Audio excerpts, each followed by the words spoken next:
So once again, welcome back everyone. Now see, so what I was discussing about this, the integration about y-axis. Okay, so you can either find 1 and we will multiply with 2, and here I was discussing about this thing, right?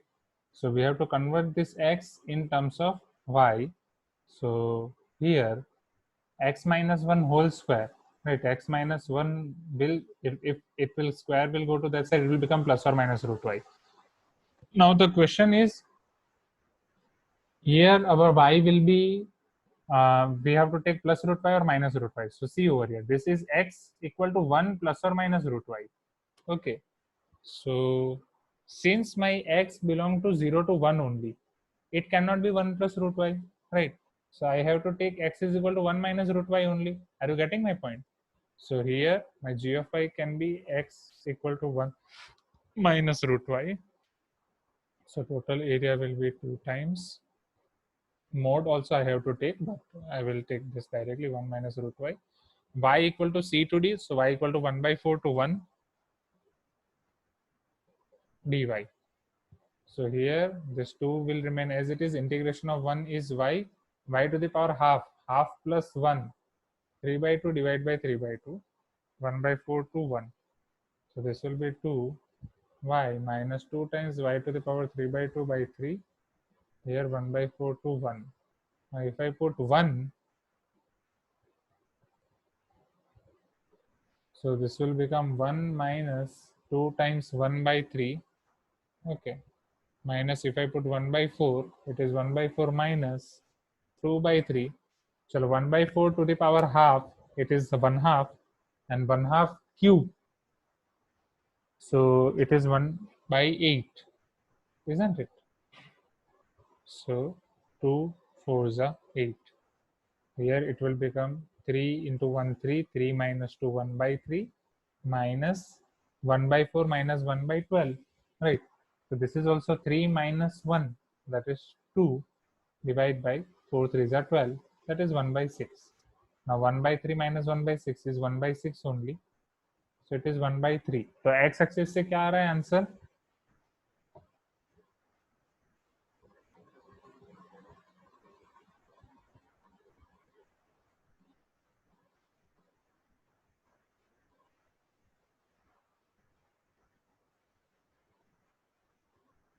I think I lost PDF, wait. तो समिता, आप मुझे सुन पा रहे हो ना? My voice is on, right? तो समिता, जब आप बोल रहे हो कि एक्स एक्सिस और वाई एक्सिस दोनों में अलग आंसर आ रहा है, ओके.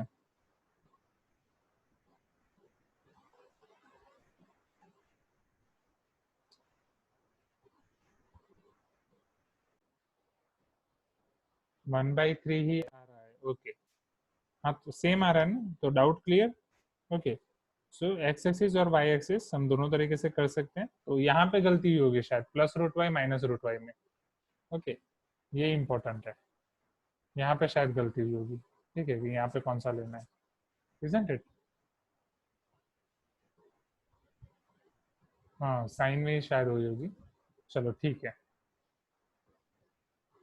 तो समित, आपके ये टेस्ट वाले डाउट्स फिलहाल तो सारे खत्म हो रहे हैं, और जो डाउट बचे बच्चे हैं वो मुझे देखने हैं.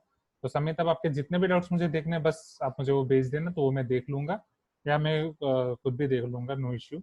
नहीं भेज पाओ तो. चलो, अब किसके बच्चे हैं? निमिषा, ठीक है. और रिसेंटली एक पीडीएफ भेजी थी, क्या नाम है हमारा, संकल्प, पर वो लोग है नहीं, तो अभी निमिषा का डाउट देखते हैं, ठीक है.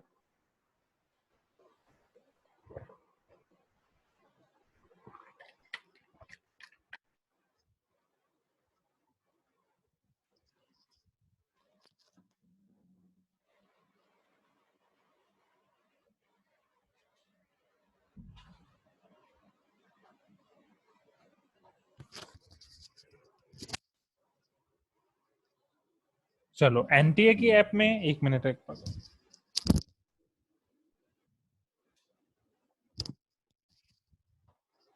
हाँ, एनटीए की ऐप में हर रोज टेस्ट आ रही है क्या?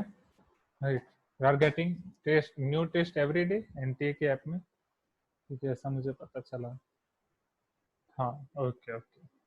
सही है, फिर देते रहो, अभी तो वही अच्छा है।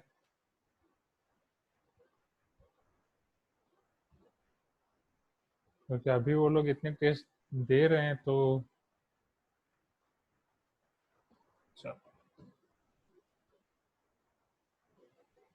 30 टेस्ट आ चुके हैं, बाप रे।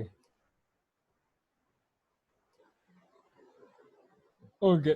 निमिषा आपके कहाँ से, निमिषा आपके क्वाड्रेटिक इक्वेशन के शायद हमने देख लिए थे, इजंट इट? क्वाड्रेटिक इक्वेशन के हमने देख चुके थे, और उसमें शायद लास्ट वाला जो छूटा था x⁴ वाला, या वो हो गया था फिर, तो वो मैंने कर लिया था। क्वाड्रेटिक इक्वेशन वाले सारे खत्म है ना? चलो उसके बाद अब आपका FT7 वो देख लेते हैं। जिस सीक्वेंस में आपने पीडीएफ भेजी है वहीं से शुरू करेंगे। तो क्वाड्रेटिक इक्वेशन का निमिषा का हो गया, उसके बाद आपके यहाँ से FT7 के शुरू हो रहे हैं। तो FT7 पीडीएफ में जितने वो देखेंगे एक एक करके। पहला question number 1,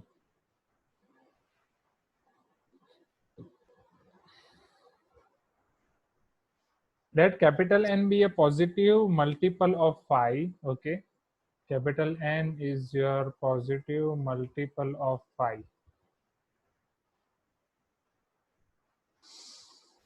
One red ball and, sorry, capital N be a positive multiple of phi. One red ball and capital N green balls are arranged in a line in a random order. Okay, so there is one red ball and capital N number of orange green balls.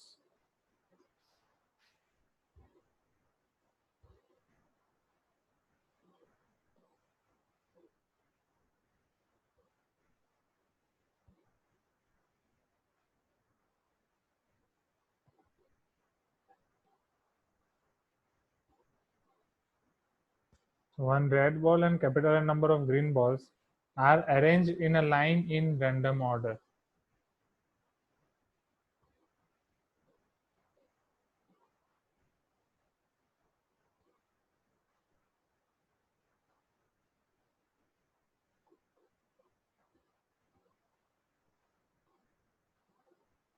Let probability of n be the probability that at least 3/5 of the green balls are on the same side of the red ball.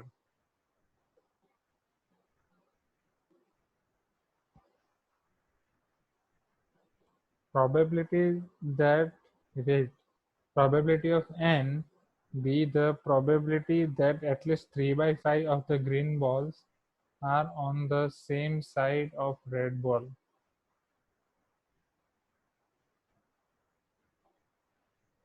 मतलब नहीं पता चला। There is one red ball and an green ball, 3/5 of the green balls are on the same side of red ball. Same side of red ball मतलब ये क्या कहना चाहते हैं? रेड बॉल की दो साइड होंगी, कुछ यहाँ पे होंगे और कुछ वहां पे होंगे। तो और वन साइड होना चाहिए, सेम साइड नहीं होना चाहिए। ठीक है, देखते हैं। That at least 3/5 of green balls are on same side of red ball.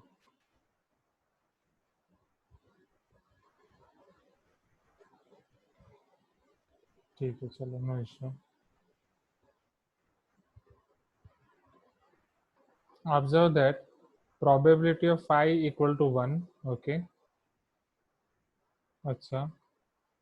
Probability of n approaches to 4/5 as n grow large. n grow large. Large का मतलब यहाँ पे क्या है? Infinite ले लो।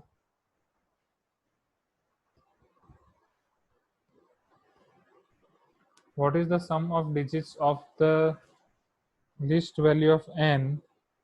ये भगवान, डिफिकल्ट, बहुत खतरनाक क्वेश्चन लगे। What is the sum of the digits of the least value of n?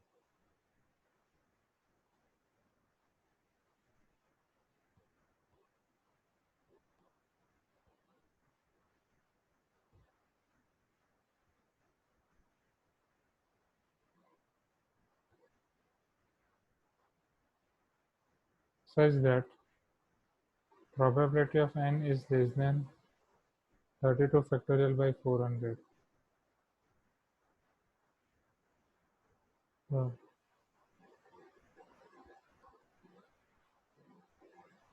वही आपको पहले ऐसा बोला कि कैपिटल एन आपका पॉजिटिव मल्टीपल ऑफ 5 होना चाहिए, एक रेड बॉल है और कैपिटल एन ग्रीन बॉल्स हैं, वो सब अरेंज हैं एक लाइन में एक रैंडम ऑर्डर में.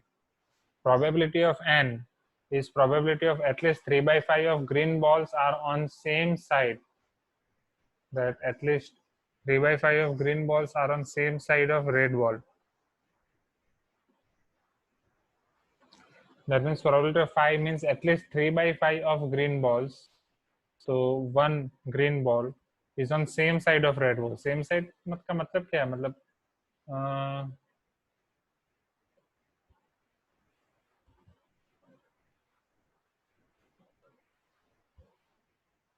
ठीक है, वन साइड वन साइड ही होना चाहिए. And sum of the digits of least value of n such that, and here probability limit n tends to infinity, probability of n equal to 4 by 5, such that probability of n should be less than 32 factorial by 400. Okay, let me check.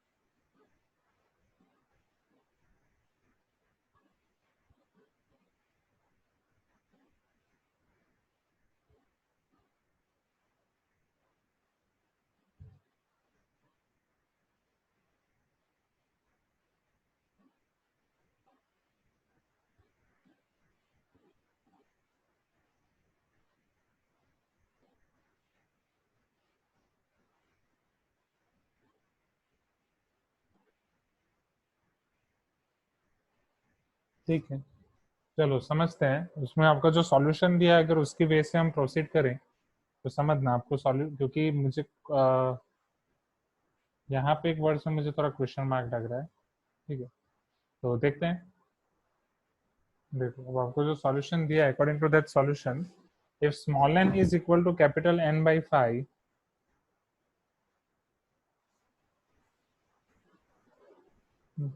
then consider 5 blocks of small n green balls in a line. Wait, क्योंकि आपको ये बोला गया है कि capital N multiple of 5 है. Small N मैंने ऐसा नंबर ले लिया जो कैपिटल एन बाई 5 कर रहा हूँ. तो स्मॉल एन अब आपको सारे नेचुरल नंबर्स मिल जाएंगे 1 2 3 लाइक दिस. ओके, अब according to the solution, consider 5 blocks of small n green balls in a line. Okay, 5 blocks of small n green balls along with the red ball. क्योंकि एक तो आपके पास capital N है और एक red ball है, तो 5 ब्लॉक्स आप इसके पकड़ रहे हैं. ओके,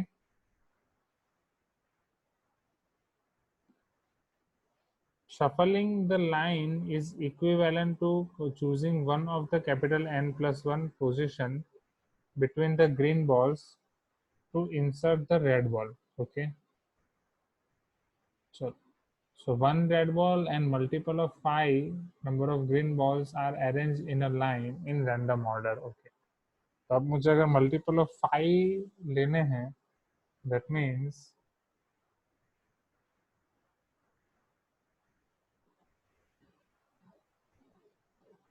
कैपिटल एन आपके ग्रीन बॉल्स हो सकते हैं 5 10 15 20. So 20 green balls and one red ball are arranged in a linear in a random order. Consider 5 blocks of n green balls, 5 blocks of one ball, 5 blocks of two balls, 5 blocks of three balls. देखते हैं.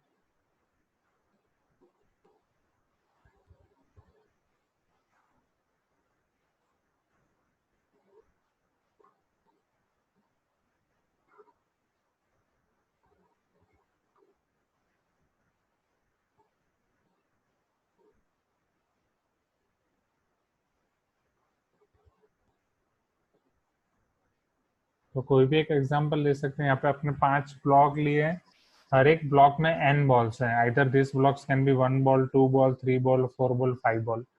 क्यों? क्योंकि your capital n is equal to 5 into small n. Right, जैसा कि हमने देखा कि आपके पास इधर 5 बॉल हो सकते हैं, 10 बॉल हो सकते हैं, 15 बॉल हो सकते हैं, 20 बॉल हो सकते हैं. ओके, तो इधर अब आपके पास ये अगर 5 बॉल है तो हम ऐसा मानेंगे कि एक एक करके ऐसे 5 बॉल है. 10 बॉल है तो दो दो करके दो दो करके उनके 5 ग्रुप बनेंगे तो 10 बॉल है, 15 बॉल है तो तीन तीन करके उनके 5 ग्रुप है, तो आपके पास 15 बॉल है। Along with the red ball, ये सारे आपके ग्रीन बॉल्स के ग्रुप हैं। ओके, अब रेड बॉल आपके पास एक अलग है, ठीक है, इसके अलावा एक रेड बॉल हमारे पास है अलग। चलो अब समझना, अब यहाँ पे shuffling the line is equivalent to choosing one of the n plus 1 position in between the green balls to insert the red ball. Definitely कि हमें यहाँ पे shuffling the line मतलब अलग, अगर अलग अलग अरेंजमेंट देखनी है, जैसे आपको यहाँ पे बोला कि they are arrange in a line in random order, अगर वो मुझे सारे रैंडम ऑर्डर फाइंड करना है या उसके बारे में देखना है, तो they are arrange in random order. वो सारे रैंडम ऑर्डर फाइंड करने का मतलब यही है कि आप रेड बॉल को इन सब के अंदर कहाँ पे इंसर्ट कर पा रहे हो, ठीक है। तो उसी उसी से, क्योंकि ये सारे तो ग्रीन बॉल है अंदर, वो सारे तो सेम है, आप कोई भी एक एग्जांपल ले सकते हैं। सपोज मैं एक छोटा सा एग्जांपल ले रहा हूँ for green ball, right. Suppose यहाँ पे दो बॉल है, सभी जगह पे मेरे पास दो दो बॉल है। ओके, चलो अब ये सब बॉल्स हैं, समझना बॉल दिख नहीं रहे, but assume that this all are balls. तो यहाँ पे शफलिंग द लाइन मतलब यहाँ पे अगर मुझे नंबर ऑफ अरेंजमेंट अगर अलग अलग देख रहे हैं, तो इसका मतलब बस यही है कि मुझे इसमें मेरे पास कितने ऑप्शंस हैं कि जहाँ पे मैं रेड बॉल को रख सकूं। मेरे पास रेड बॉल रखने के लिए कितने चांसेस है वो मुझे देखने हैं। ओके, कि जहाँ से मैं अलग अलग ग्रुप कर सकूं। तो रेड बॉल रखने के लिए मेरे पास कितने चांसेस होंगे, सी ओवर हियर यहाँ पे। Okay, so consider shuffling the line is equivalent to choosing। Okay, so अब यहाँ पे मेरे पास टोटल कितनी पोजीशंस होंगी, यहाँ पे फिलहाल मैंने कितने पोजीशन लिए हैं, हमने यहाँ पे कितने ब्लॉक्स बनाए, ये आपके हैं 5 ब्लॉक्स, 1 2 3 4 5, और हर एक में है n बॉल्स। टोटल आपके पास बॉल्स हैं कैपिटल एन। ओके, यहाँ पे हमारा एग्जाम्पल हम ले रहे हैं, capital N is 10, right, and small N will be your 2। मतलब हर एक ब्लॉक में आपके पास 2 बॉल्स हैं, टोटल आपके पास 10 बॉल्स हैं, तो 1 2 3 4 5 6 7 8 9 10। तो आपके पास चांसेस कितने हैं, आपके पास जगह कितनी है रखने के लिए, तो 9 जगह इनके बीच में रखने के लिए, प्लस 10th जगह इस तरफ राइट साइड और 11th जगह right side. So we are having total n plus 1 places, right, we are having total n plus 1 places for this red ball। अगर मुझे सारे नंबर ऑफ अरेंजमेंट देखने हैं तो so I'm having n plus 1 positions to insert the red ball। okay, अब आपको condition ये बोली गई है, less than 3/5 of green balls will be on the same side of red ball if the red ball is inserted। अब आपको बोलो यहाँ पे ऐसा बोलेगा at least 3/5 of the green balls। अब यहाँ पे आपके ग्रीन बॉल्स हैं 10, तो 3/5 ऑफ 10, 5 2 10, तो वो आपका हो जाएगा 6। ओके, तो आपको ऐसा बोल रहे हैं कि 3/5 of the green balls are on same side of red ball, will be on same side of red ball if red ball is inserted between middle block of small N balls. चलो देखते हैं, तो small N मतलब 2 balls. अगर according to your explanation आपको ये बोला कि अगर आप ये 2 ब्लॉक्स के बीच बीच में इसको डालोगे तो 3/5 उसके एक साइड पे होंगे। चलो देख लेते हैं, तो अगर मैं यहाँ पे इनके बीच में डाल रहा हूँ रेड बॉल, तो 3/5 मतलब 6, एटलीस्ट 6 एक तरफ होंगे, हाँ है एक तरफ। यहाँ पे डाल रहा हूँ तो एटलीस्ट 6 है एक तरफ, एटलीस्ट 6 है एक तरफ। ओके, यहाँ पे भी है, यहाँ पे भी है। बट व्हाट अबाउट दिस, अगर मैं यहाँ पे डाल रहा हूँ तो क्या एटलीस्ट 6 है एक तरफ, है ऑब्वियसली, यहाँ पे भी तो है, यहाँ पे भी है, राइट, 1 2 3 4 5 6 यहाँ पे भी है और यहाँ पे भी है, तो उधर ही डालने की क्यों जरूरत है, यहाँ पे भी है। क्योंकि यहाँ पे जो कंफ्यूजन हो रहा है वो इसी मीनिंग का हो रहा है कि इसका मतलब क्या है, लेस देन 3/5, लेस देन 3/5 बोला ना मैं, ग्रेटर देन ले रहा था वही। तो नहीं, मैंने एटलीस्ट मतलब मैक्सिमम वाला चूज करके किया। अब यहाँ पे आपको बोल रहे हैं less than 3/5 of the green balls will be on the same side of the red ball if the red ball is inserted in middle block of small n balls and there are n minus 1 positions where it can happens। Okay okay okay, ठीक है, तो पहले at least को भूल जाओ, हम यहाँ पे एटलीस्ट कंडीशन नहीं ले रहे हैं। एटलीस्ट मतलब मिनिमम 3/5 एक साइड पे होने चाहिए। मैं मैक्सिमम 3/5 कंडीशन लेके कर रहा हूँ कि 3/5 आपके बॉल्स उससे कम बॉल्स एक साइड हो, right, less than 3/5 balls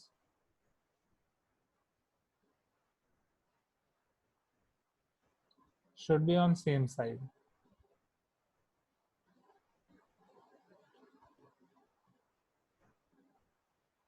of red ball.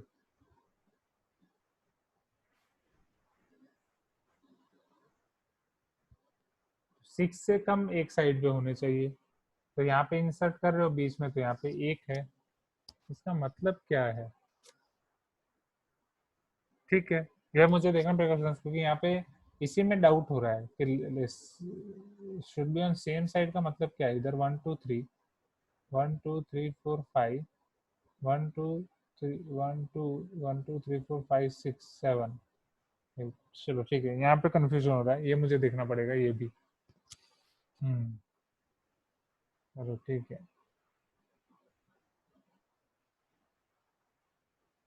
आपको पता चल रहा है एनीवन ये सेम साइड का मतलब यहाँ पे क्या हो सकता है?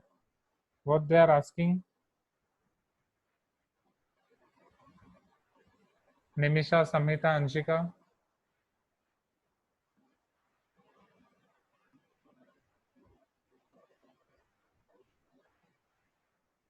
नहीं, ओके, वहीं पे डाउट है। ओके, ठीक है, नो इशू, आई विल सी।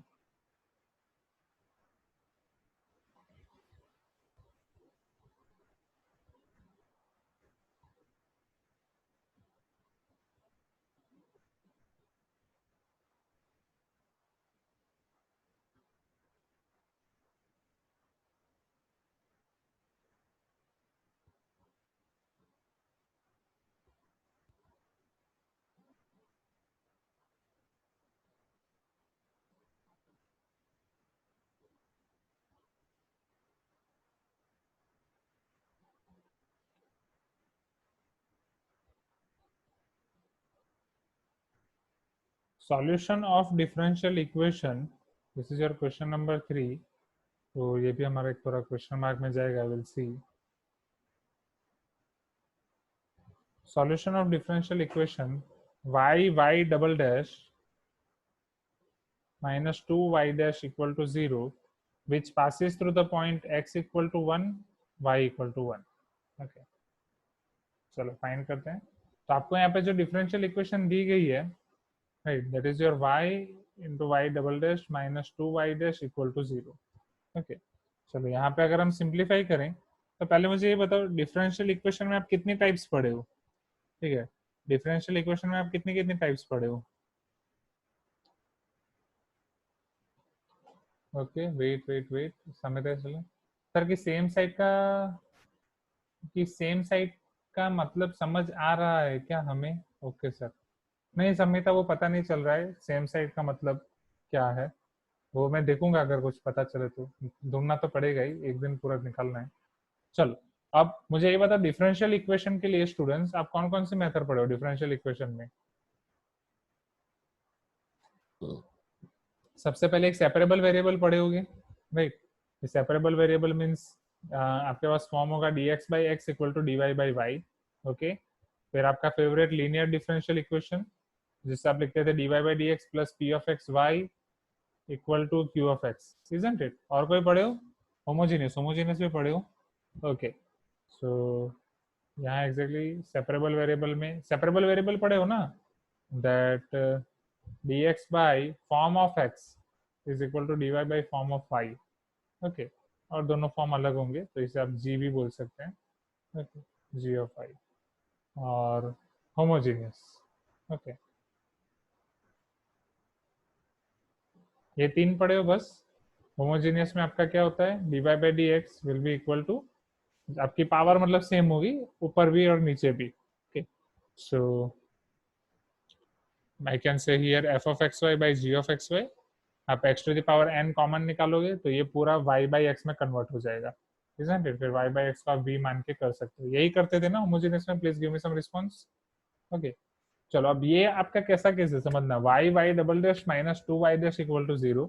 एक तो यहाँ पे आपको y का डबल डिफरेंशिएशन दे दिया है, तो उसको देख के घबराना नहीं है सबसे पहले। Okay, so let me check this question once again.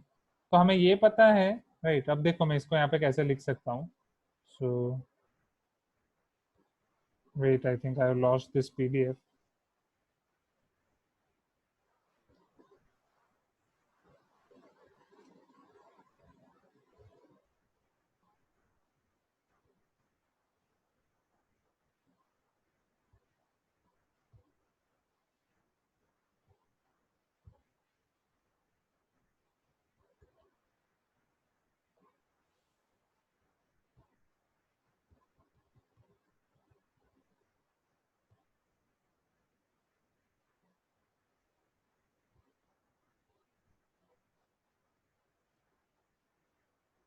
हम्म,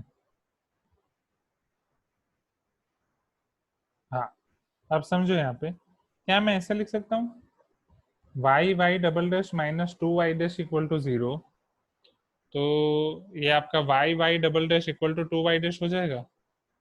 तो देयरफॉर वाई डबल डैश, समझो आप यहाँ पे dx by F of X लिखते थे, एफ ऑफ एक्स का डिफरेंशिएशन ऊपर होता था, ठीक है।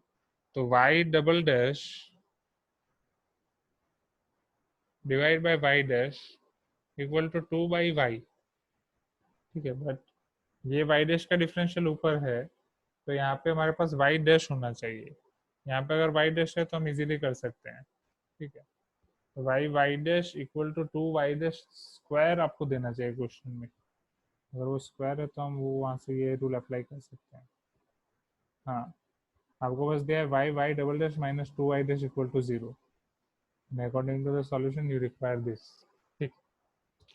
ये exactly higher order differential equation का है, ठीक है।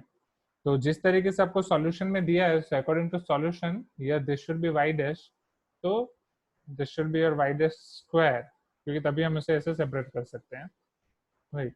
क्योंकि Y Y dash equal to two Y dash square, तो यहाँ पे आपको वाई डैश स्क्वायर दिया होना चाहिए। बट मान लो अगर वाई डैश स्क्वायर नहीं दिया है, Y Y double dash minus two Y dash equal to zero आपको ऐसे दिया है, तो ये एक्जैक्टली आपका फॉर्म हो जाता है Y D square Y by D X square minus two D Y by D X equal to zero, right. But इसको सॉल्व करने के लिए भी इसके आगे वाई स्क्वायर होना चाहिए, इसके आगे वाई होना चाहिए, तो वो लाग्रेंजियन फॉर्म होता है, ठीक है। वो लाग्रेंजियन फॉर्म भी आगे है, मतलब इंजीनियरिंग का है पूरा, जो आप इंजीनियरिंग में पढ़ोगे डिटेल में। तो यहाँ पे actually there is one mistake in question, there should be here Y dash square. तो इससे फायदा क्या होगा समझना। तो ये आपका एक टाइप का वेरिएबल सेपरेबल हो रहा है, क्योंकि वेरिएबल सेपरेबल को ऑब्जर्व करो। डिनोमिनेटर में आपके पास एफ ऑफ एक्स था, यहाँ पे डी एक्स है, जी ऑफ वाई था, यहाँ पे डी वाई है। ताकि अब आप यहाँ पे इंटीग्रेशन डायरेक्टली कर सकते हो एक्स के रिस्पेक्ट में, राइट। यहाँ पे मैं इंटीग्रेशन कर सकता हूँ वाई डबल डैश के रिस्पेक्ट में, वाई डैश का इंटीग्रेशन होगा। और यहाँ पे मैं इंटीग्रेशन कर सकता हूँ वाई के रिस्पेक्ट, मतलब वाई डैश के रिस्पेक्ट में वाई का, isn't it? Because y dash is exactly dy by dx, right? But अगर मैं उसे सिर्फ dy कंसिडर कर रहा हूँ तो so therefore integration one upon Y dash Y double dash is equal to integration one upon Y, two बाहर ले लेते हैं, वाई डैश। तो therefore one upon Y dash का डिफरेंस इंटीग्रेशन होगा L N Y dash, one upon Y का integration होगा L N Y, okay, plus C. क्या ये चीज पता चली, राइट? ये इंटीग्रेशन पता चला, ओके। क्योंकि अगर आपको इंटीग्रेशन पता नहीं चला तो मैं आपको दूसरे मेथड दिखा रहा हूँ। सपोज हम y को कोई अलग वेरिएबल मान लेते हैं, here y dash is t, so y double dash d square y by dx square, right? So this will become dt by dx, isn't it? D square y by dx square. If I am taking dy by dx is equal to t,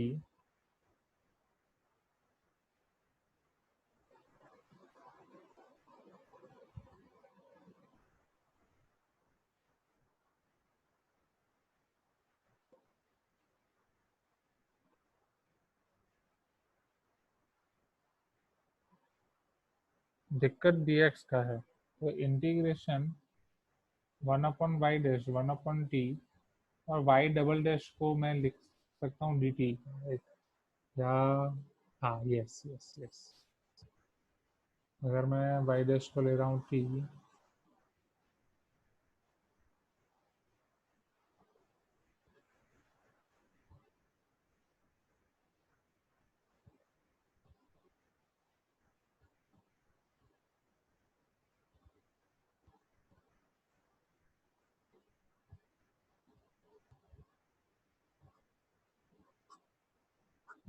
जो आप करते ही already.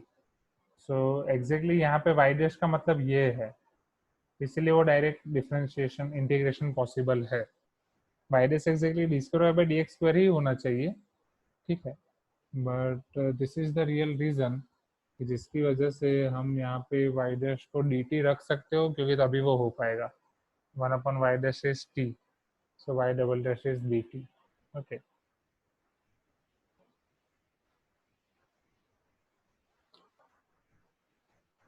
on the other hand 1/y equal to v, so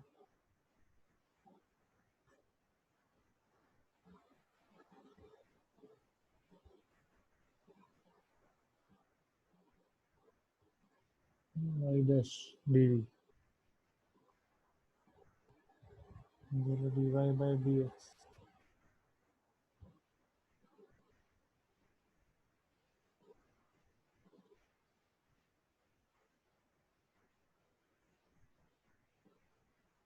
क्या ये चीज clear हुई पहले?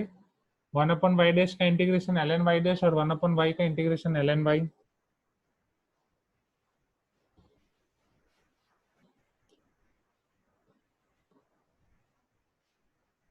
ठीक है ना?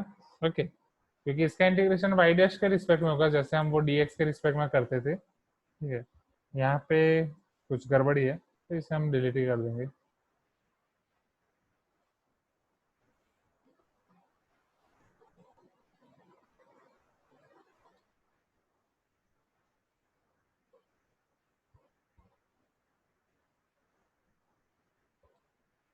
Okay, so therefore L N Y dash is equal to 2 times L N Y plus C. अब यहाँ से हमें सिंप्लीफाई करना है, तो एल एन वाली टर्म्स आप एक तरफ कर लो पहले, या हाँ कांस्टेंट टर्म एक तरफ रखो या साथ में रख दो, L N Y dash minus L N Y square equal to C. So therefore L N Y dash by Y square equal to C implies y dash by y square will become e to the power c। उसे कोई और constant नाम ले दो, suppose capital C. So y dash is equal to capital C y square, right. और अब y dash तो आपका क्या होता है, dy by dx, isn't it? तो नाउ अब आपके पास एक दूसरा डिफरेंशियल इक्वेशन मिला है, dy by dx is equal to capital C y square। So dy by y square will be capital C into dx। अब आप इंटीग्रेशन करो, again separable variable, 1/y square का integration minus Y minus 1/y C X plus C, ये दूसरा सी होगा, तो आप उसे ए बी सी ऐसे फॉर्म में भी जा सकते हैं। Okay, so capital C X plus small C मैंने लिखा है फिलहाल यहाँ पे, या उससे आप कैपिटल सी एक्स मानो तो ये capital C X plus capital D हो जाएगा। So here your equation will become -1/y equal to C X plus D. अब आपको बोला है कि it is passes through 1,1 something. Okay, तो x इक्वल टू 1 और y इक्वल टू 1 रखते हैं, -1 equal to capital C plus D. So capital C plus D आपका हो रहा है -1। दैट मीन्स कोई भी एक को दूसरे में कन्वर्ट कर सकते हैं, सपोज मैं डी को कन्वर्ट कर रहा हूँ -1 माइनस सी में। ओके, तो अब मेरा इक्वेशन हो जाएगा -1/y is equal to C X plus D, मेरा कन्वर्ट हो जाएगा -1 minus C. Okay, so -1/y is equal to cx -1 minus c implies -1/y will become c minus 1 x minus 1, c minus 1 into x minus 1। और सारे आप option देखो तो आपको इसी फॉर्म में शायद आंसर दिया गया है। हाँ, 1/y इक्वल टू 1 करके दिया गया है, तो पहले 1/y फाइंड कर देते हैं। तो 1/y आपका हो जाएगा, माइनस उधर हम भेज देंगे, सो ये ठीक है ना। और अरे गलती, सी कॉमन निकलेगा ना, सी कॉमन x -1, माइनस दे दो तो वो आपका हो जाएगा minus of C X minus one plus one. ठीक है, आपको जो ऑप्शंस दिए गए हैं उसमें कांस्टेंट ए दिया गया है, तो वाई आपका हो जाएगा 1 upon minus of C X minus one minus one. Is it clear? Please give me some response. Okay, मतलब ये क्वेश्चन में बस कुछ ट्विस्ट था, तो वो यही था। ये वाई डैश का वाई डबल डैश के रिस्पेक्ट में, एक तो मतलब क्वेश्चन ही गलत था, वो स्क्वायर होना चाहिए वहां पे। और ये वाई डैश का वाई डबल डैश के रिस्पेक्ट में इंटीग्रेशन, और वाई का वाई डैश के रिस्पेक्ट में इंटीग्रेशन, एग्जैक्टली वो होना चाहिए आपका डी वाई। और ये यहाँ पे आपका नीचे डी वाई है, डी स्क्वायर वाई होना चाहिए। थोड़ा ये स्टेप में कंफ्यूजन है डी एक्स का और डी स्क्वायर एक्स का। ठीक है, वो भी देखूंगा। अच्छा, इसके बाद वाला क्वेश्चन।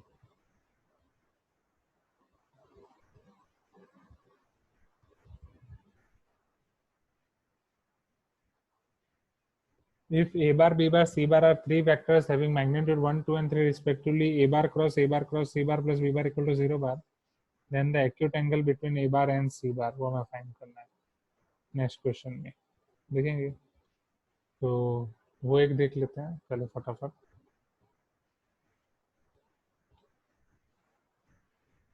समझना।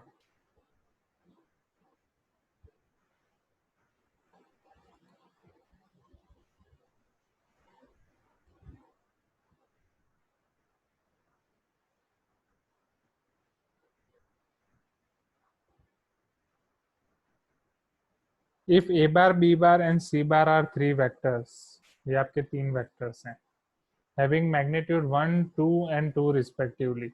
If A bar cross C bar plus B bar equal to 0, then the acute angle between A bar and C bar. आपको पता ही है कि ए बार और सी बार के बीच का आपको एंगल फाइंड करना है, तो अगर आपको उसके बीच का डॉट प्रोडक्ट मिल गया तो काम हो जाएगा, इजंट इट? चलो, तो पहले ए बार, ये जो कंडीशन दी गई है उसको हम सिंप्लीफाई करते हैं। तो ये कंडीशन को सिंप्लीफाई करके हमें क्या मिल सकता है, तो प्लस बी बार आपका उस तरफ जाएगा, तो वो आपका हो जाएगा माइनस बी बार। ए bar cross B bar cross C बार, तो ये एग्जैक्टली आपका होगा ए बार डॉट सी बार, ए बार डॉट सी बार, उसके साथ आपका ए बार मल्टीप्लाई होगा minus A bar dot A bar, और उसके साथ यहाँ पे आपका सी बार मल्टीप्लाई होगा। सो अब ए बार डॉट सी बार को मैं लिख सकता हूँ 2ac cos थीटा, राइट, जहाँ से मैं उसका, मुझे भी उनके बीच का एंगल फाइंड करना है।